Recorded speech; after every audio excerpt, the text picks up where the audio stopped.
Recording made by Robert Garrison. Spirits in Bondage, a cycle of lyrics, Part 3. The Escape. Poem 25. Song of the Pilgrims. O dwellers at the back of the north wind, what have we done to you? How have we sinned, wandering the earth from Orkney unto end? With many deaths our fellowship is thinned, our flesh is withered in the parching wind, wandering the earth from Orkney unto end. We have no rest, we cannot turn again, back to the world and all her fruitless pain, having once sought the land where ye remain.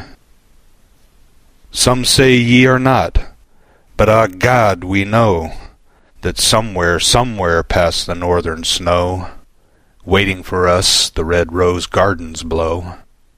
The red rose and the white rose gardens blow in the green northern land to which we go. Surely the ways are long and the years are slow.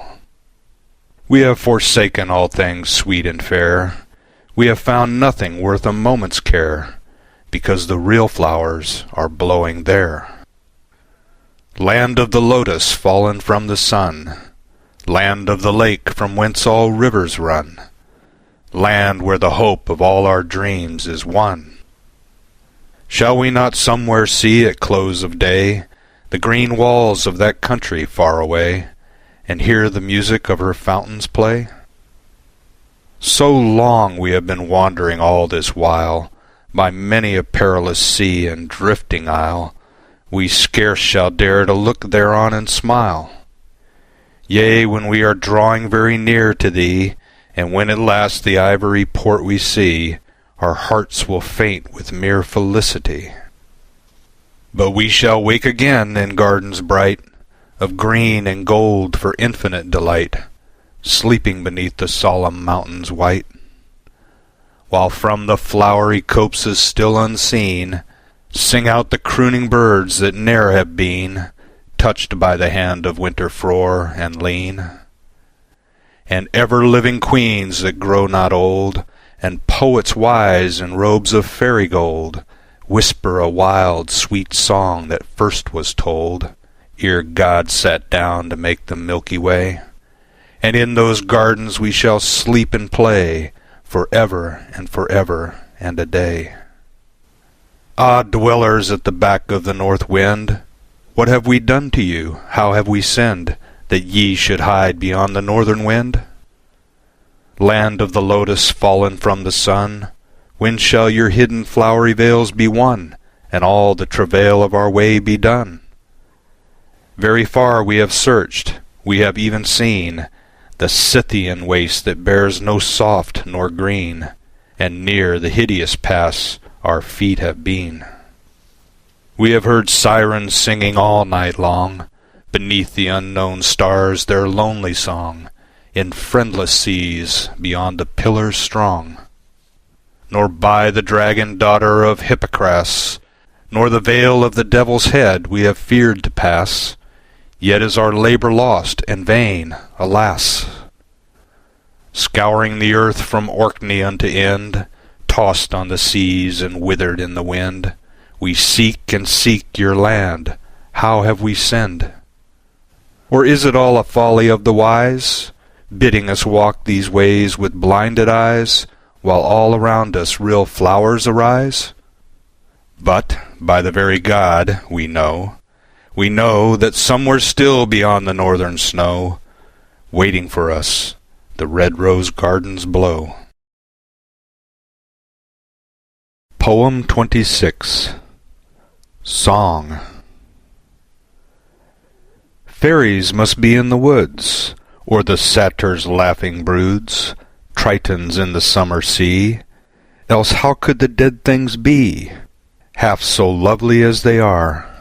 How could wealth of star on star, dusted o'er the frosty night, fill thy spirit with delight, and lead thee from this care of thine up among the dreams divine, were it not that each and all of them that walk the heavenly hall is in truth a happy isle, where eternal meadows smile, and golden globes of fruit are seen, twinkling through the orchards green. Where the other people go, on the bright sward to and fro, Adam's dead could never thus stir the human heart of us, unless the beauty that we see, the vale of endless beauty be, filled full of spirits that have trod far hence along the heavenly sod, and see the bright footprints of God. Poem 27. The Ass. I woke and rose and slipped away to the heathery hills in the morning grey. In a field where the dew lay cold and deep, I met an ass, new roused from sleep. I stroked his nose and I tickled his ears, and spoke soft words to quiet his fears. His eyes stared into the eyes of me, and he kissed my hands of his courtesy. O big brown brother out of the waste, how do thistles for breakfast taste? And do you rejoice in the dawn divine, with a heart that is glad no less than mine? For, brother, the depth of your gentle eyes is strange and mystic as the skies. What are the thoughts that grope behind, down in the mist of a donkey mind? Can it be true, as the wise men tell, that you are a mask of God as well? And as in us, so in you no less, speaks the eternal loveliness? And words of the lips that all things know, among the thoughts of a donkey go? However it be, O 4-foot brother, fair today is the earth our mother. God send you peace and delight thereof, and all green meat of the waste you love, and guard you well from violent men, who'd put you back in the shafts again. But the ass had far too wise a head to answer one of the things I said. So he twitched his fair ears up and down, and turned to nuzzle his shoulder brown. Poem 28. Ballade Mystique. The big red house is bare and lone, the stony garden waste and sere, with blight of breezes ocean blown, to pinch the wakening of the year. My kindly friends with busy cheer my wretchedness could plainly show. They tell me I am lonely here. What do they know? What do they know? They think that while the gables moan, and easements creak in winter drear, I should be piteously alone, without the speech of comrades dear. And friendly for my sake they fear, it grieves them thinking of me so, while all their happy life is near. What do they know? What do they know? That I have seen the Dagda's throne in sunny lands without a tear, and found a forest all my own, to ward with magic shield and spear, where through the stately towers I rear, for my desire, around me go immortal shapes of beauty clear. They do not know, they do not know. The friends I have without a peer, beyond the western ocean's glow, whither the fairy galleys steer, they do not know. How should they know? Poem 29. Night. I know a little druid wood, where I would slumber if I could, and have the murmuring of the stream to mingle with a midnight dream, and have the holy hazel trees to play above me in the breeze, and smell the thorny eglantine. For there the white owls all night long, in the scented gloom divine, hear the wild, strange, tuneless song of fairy voices thin and high, as the bats unearthly cry, and the measure of their shoon dancing, dancing under the moon, until amid the pale of dawn the wandering stars begin to swoon. Ah, leave the world and come away. The windy folk are in the glade, and men have seen their revels laid in secret on some flowery lawn, underneath the beechen covers.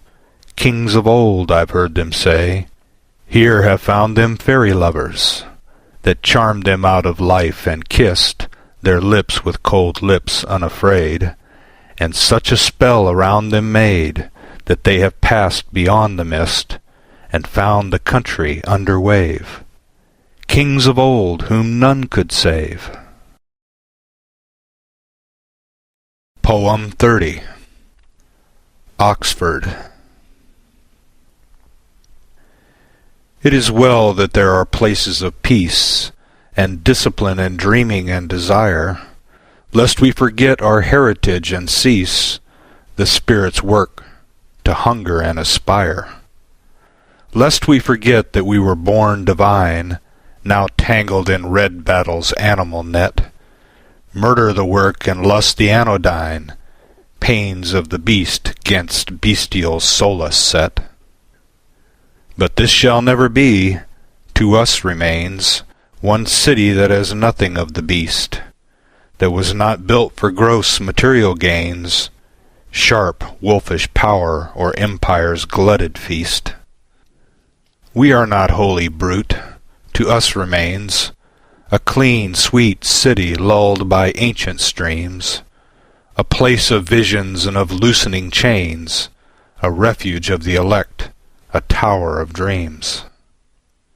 She was not builded out of common stone, but out of all men's yearning and all prayer, that she might live eternally our own, the Spirit's stronghold, barred against despair. Poem 31. Hymn, for boys' voices. All the things magicians do could be done by me and you, freely if we only knew. Human children every day could play at games the fairies play, if they were but shown the way. Every man a god would be, laughing through eternity, if as gods his eyes could see. All the wizardries of God, slaying matter with a nod, charming spirits with his rod, with the singing of his voice, making lonely lands rejoice, leaving us no will nor choice, drawing headlong me and you, as the piping Orpheus drew man and beast the mountains through, by the sweetness of his horn, calling us from lands forlorn, nearer to the widening morn. All that loveliness of power could be man's peculiar dower, even mine this very hour. We should reach the hidden land, and grow immortal out of hand, if we could but understand. We could revel day and night, in all power and all delight, if we learn to think aright. Poem 32. Our Daily Bread. We need no barbarous words nor solemn spell to raise the unknown. It lies before our feet. There have been men who sank down into hell in some suburban street, and some there are that in their daily walks have met archangels fresh from sight of God, or watched how in their beans and cabbage stalks long files of fairy trod. Often me too the living voices call, in many a vulgar and habitual place. I catch a sight of lands beyond the wall, I see a strange God's face.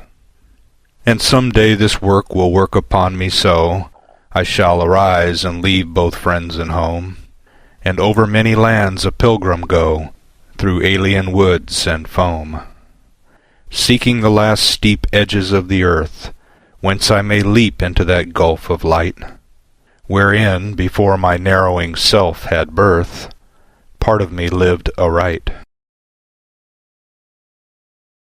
Poem 33.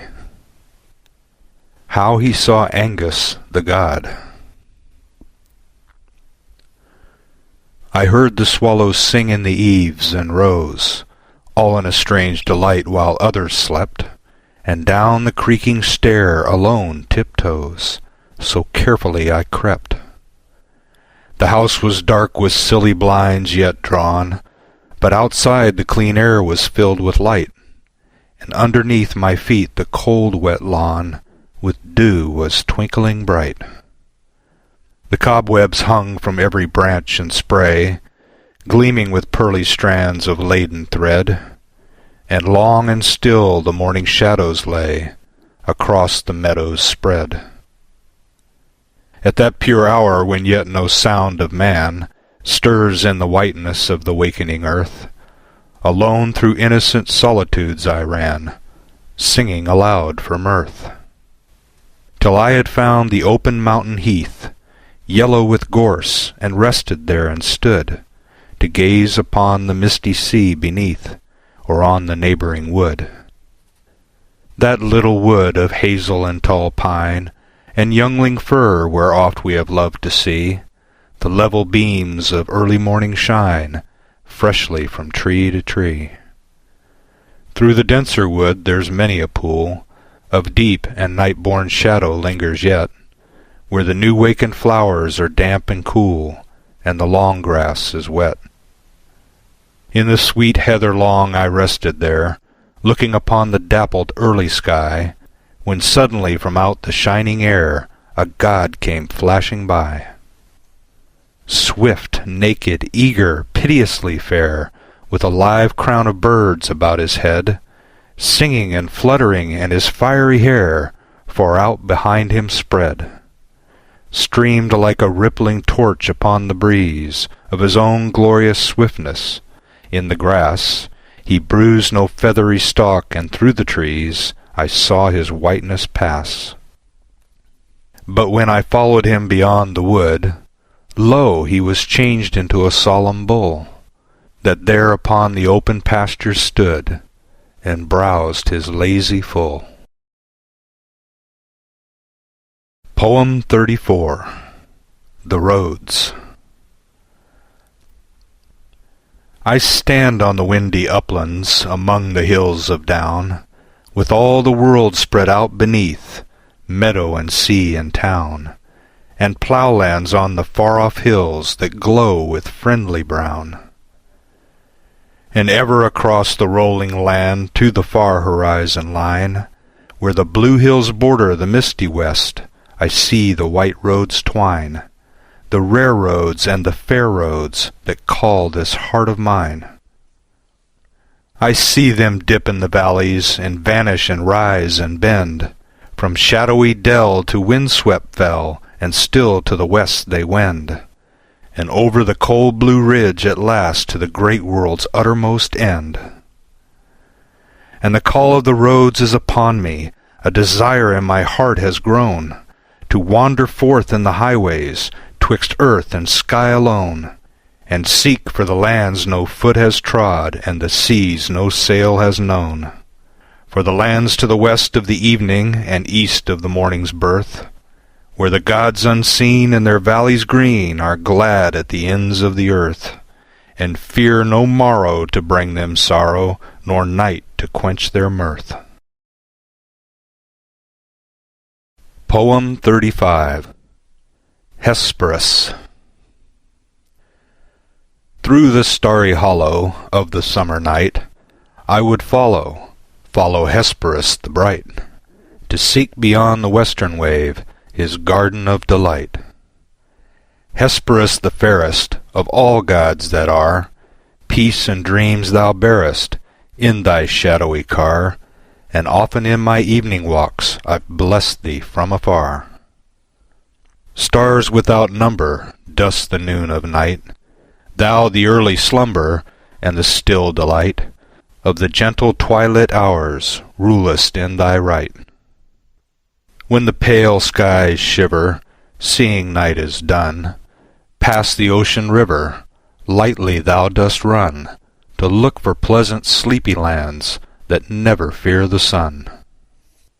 Where, beyond the waters of the outer sea, thy triple crown of daughters that guards the golden tree, sing out across the lonely tide a welcome home to thee.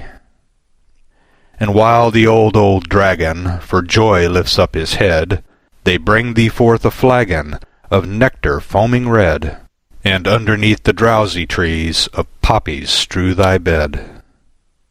Ah, that I could follow in thy footsteps bright, through the starry hollow of the summer night, sloping down the western ways to find my heart's delight. Poem 36. The Star Bath. A place uplifted towards the midnight sky, far, far away among the mountains old, a treeless waste of rocks and freezing cold, where the dead cheerless moon rode neighbouring by. And in the midst a silent tarn there lay, a narrow pool cold as the tide that flows, where monstrous bergs beyond Varangur stray, rising from the sunless depths that no man knows.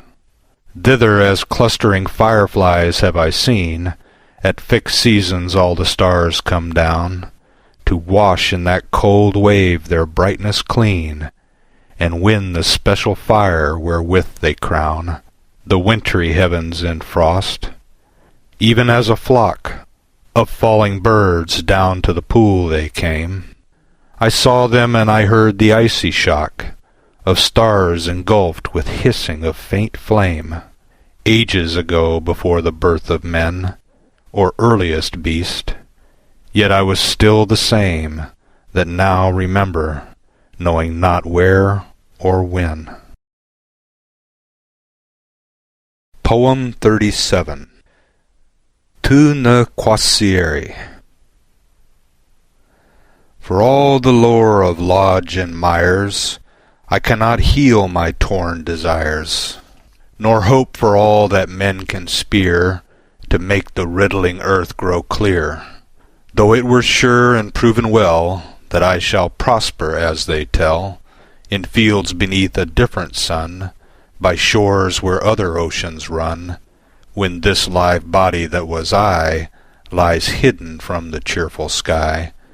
Yet what were endless lives to me, if still my narrow self I be, and hope and fail and struggle still, and break my will against God's will, to play for stakes of pleasure and pain, and hope and fail and hope again, deluded, thwarted, striving elf, that through the window of myself, as through a dark glass scarce can see a warped and masked reality?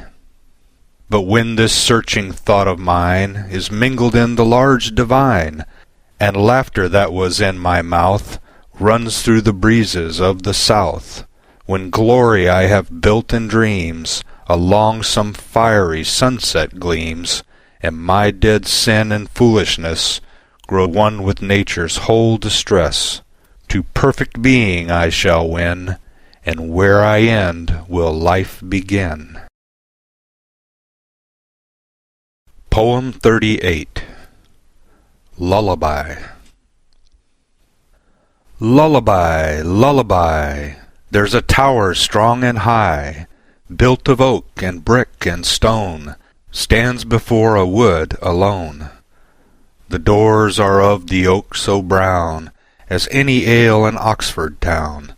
The walls are builded warm and thick of the old red Roman brick. The good grey stone is over all in arch and floor of the tower tall. And maidens 3 are living there, all in the upper chamber fair, hung with silver, hung with pall, and stories painted on the wall.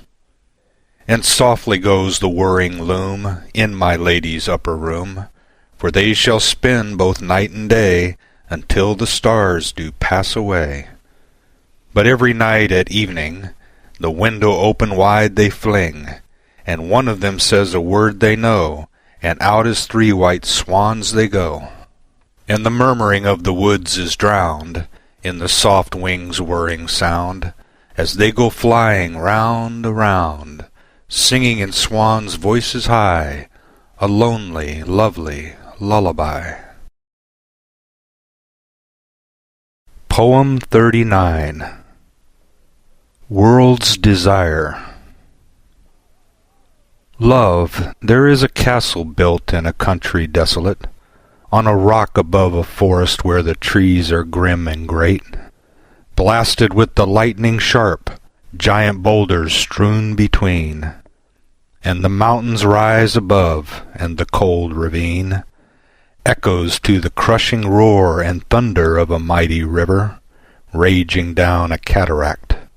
Very tower and forest quiver, and the grey wolves are afraid, and the call of birds is drowned, and the thought and speech of man in the boiling waters sound. But upon the further side of the barren sharp ravine, with the sunlight on its turrets, is the castle seen, calm and very wonderful, white above the green of the wet and waving forest, slanted all away, because the driving northern wind will not rest by night or day. Yet the towers are sure above, very mighty is the stead, the gates are made of ivory, the roofs of copper red. Round and round the warder's grave walk upon the walls forever, and the wakeful dragons couch in the ports of ivory. Nothing can trouble it, hate of the gods nor man's endeavor, and it shall be a resting place, dear heart, for you and me. Through the wet and waving forest, with an age-old sorrow laden, singing of the world's regret, wanders wild the fairy maiden. Through the thistle and the briar, through the tangles of the thorn, till her eyes be dim with weeping, and her homeless feet are torn. Often to the castle gate up she looks with vain endeavor, for her soulless loveliness to the castle winneth never. But within the sacred court, hidden high upon the mountain, wandering in the castle gardens, lovely folk enough there be, breathing in another air, drinking of a purer fountain, and among that folk beloved, there's a place for you and me. Poem 40. Death in Battle. Open the gates for me. Open the gates of the peaceful castle, rosy in the west, in the sweet dim isle of apples, over the wide sea's breast. Open the gates for me. Sorely pressed have I been, and driven and hurt beyond bearing this summer day, but the heat and the pain together suddenly fall away, all's cool and green. But a moment agone, among men cursing in fight and toiling, blinded I fought, but the labor passed on a sudden, even as a passing thought, and now alone. Ah, to be ever alone, in flowery valleys among the mountains and silent wastes untrod, in the dewy upland places, in the garden of God. This would atone. I shall not see the brutal crowded faces around me that in their toil have grown into the faces of devils, yea, even as my own, when I find thee. O country of dreams! Beyond the tide of the ocean, hidden and sunk away, out of the sound of battles, near to the end of day, full of dim woods and streams. End of Part 3, The Escape, and end of Spirits in Bondage by Clive Hamilton, a pseudonym for C.S. Lewis.